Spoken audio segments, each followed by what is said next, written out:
거야. 바로 시금치 리조또. 시금치를 넣어서 갈아가지고 소스를 만들어주는 거야. 뭐지? 시금치가 아닌 것도 있는 것 같은데? 한 1인분? 한 1, 2인분 할 거니까 한 이 정도 넣을까요? 마늘 한 알, 두 알 갈아줄게요.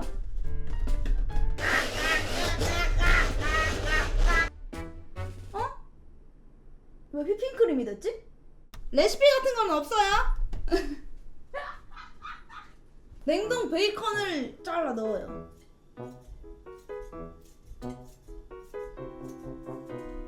말이 유령. 그거 돼지고기 맞아? 공포스러운 이야기. 밥을 넣어요. 시금치 리조또 진짜 돼요? 몰라요. 저도 안 해봤어요. 맛소금만 있으면 다 되겠죠? 난 나폴린 맛소금 할래. 자, 여기에다가요 이걸 넣어주는 거야. 우! 우! 누렁아 밥 먹어라. 누렁이 밥 아닌데? 시금치 리조또라고. 더 충격적이게 만들어줄까?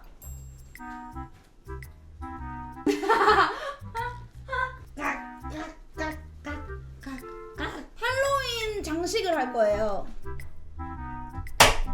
양송이를 반 잘라 빨대를 이용해가지고 여기에 눈을 찍어. 코도 만들어줘.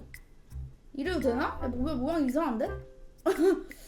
입도 대강 만들어줘. 이거를 에어프라이기에 살짝 돌려볼게요. 님들 깜짝 놀라지 마. 아니, 깜짝 놀라도 좋아. 벌레. 무서워. 무시무시하다 진짜.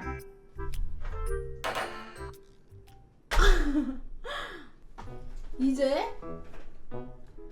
악마의 눈을 뿌려줄 거예요. 먹으면 죽을 것 같아. 뭐야, 칭찬이야 뭐야? 싸봐야. 먹어봅시다. 그러면 일단 생 시금치는 숨을 죽여. 죽음의 리조또를 먹어볼게요. 맛있다니까. 크림 리조또 같아. 그리고 이 해골을 먹어볼게요. 이 해골에 두개골을 잘라서. 와, 우와, 맛있다.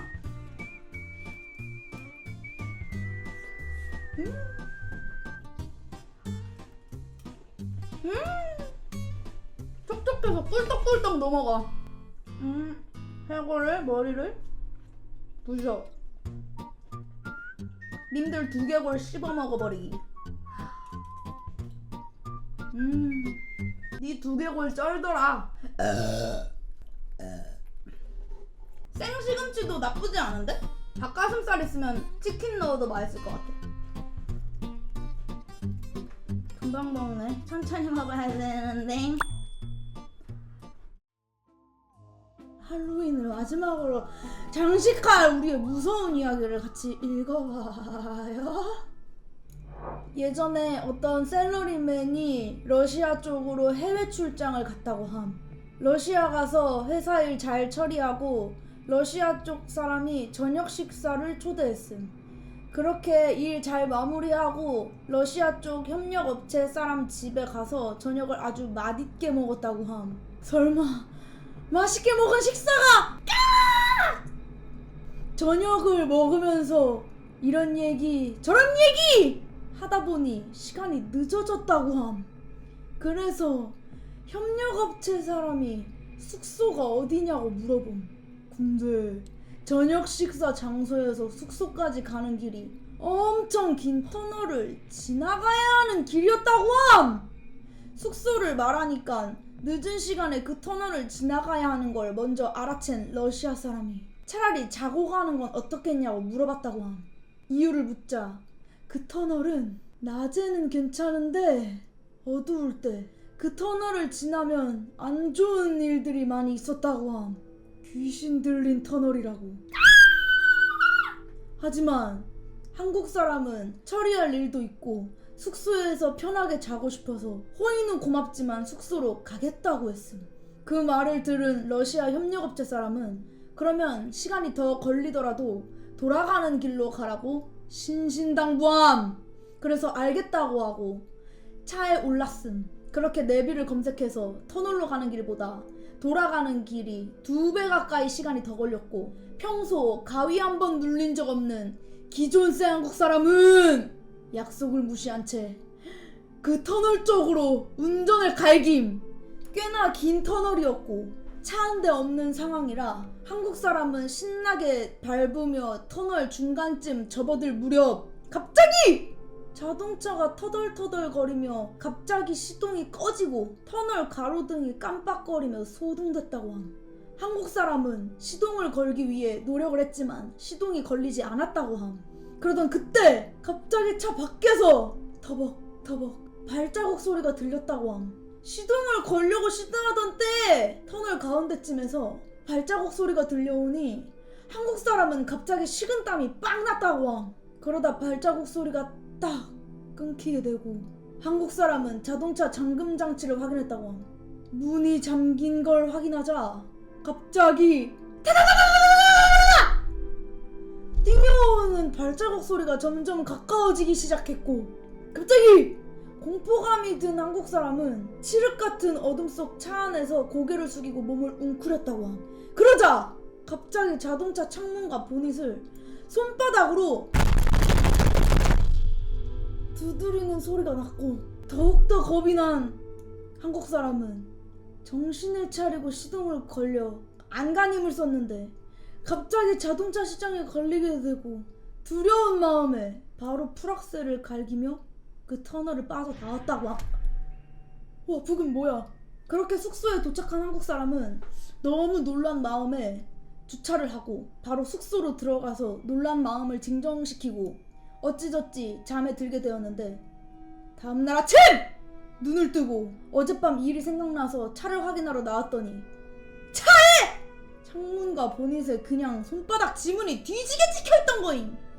너무 놀라고 찜찜해서 차마 손댈 엄두도 안 났고 그렇게 세차를 맡기러 갔는데 세차장 직원에게 차 바깥에 손바닥 자국이랑 이런 거 좀 싹 닦아주세요라고 말을 했고, 세차장 직원은 바로 세차를 갈기기 시작하는데 희한하게 처음 세차 시작한 자리를 계속 닦고 있는 거임.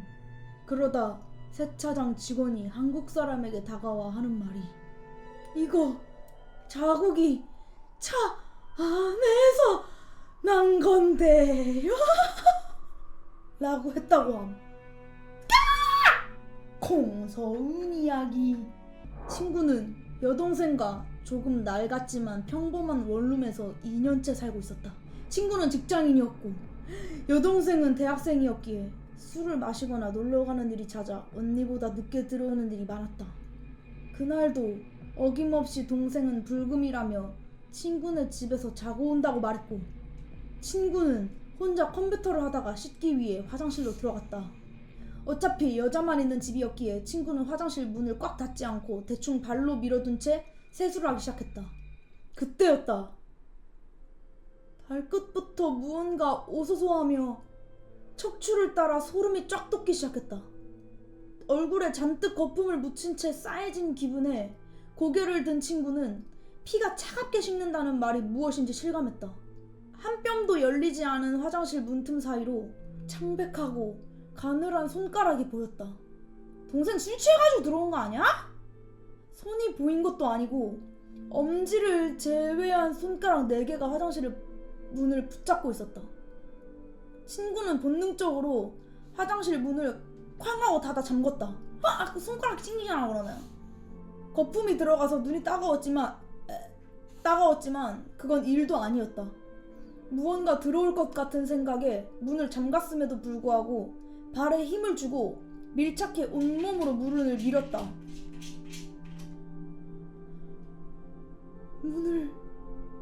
얼굴이 문에 상당히 가까이 붙어 있었는데 그때 친구는 똑똑히 어떤 목소리를 들었다.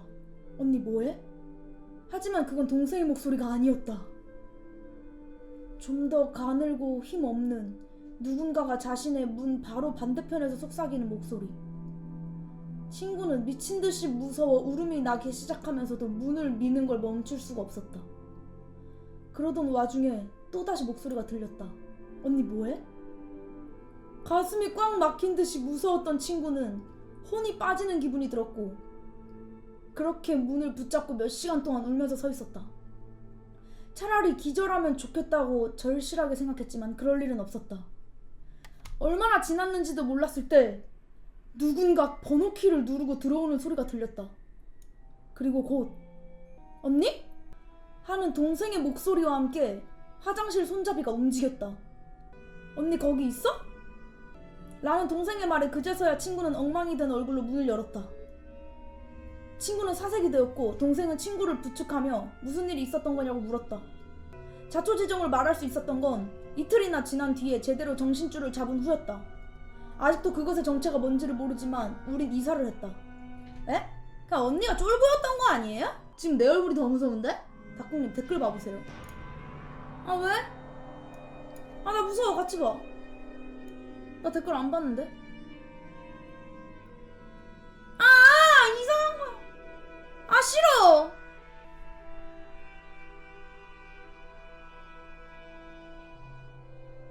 아 뭐야.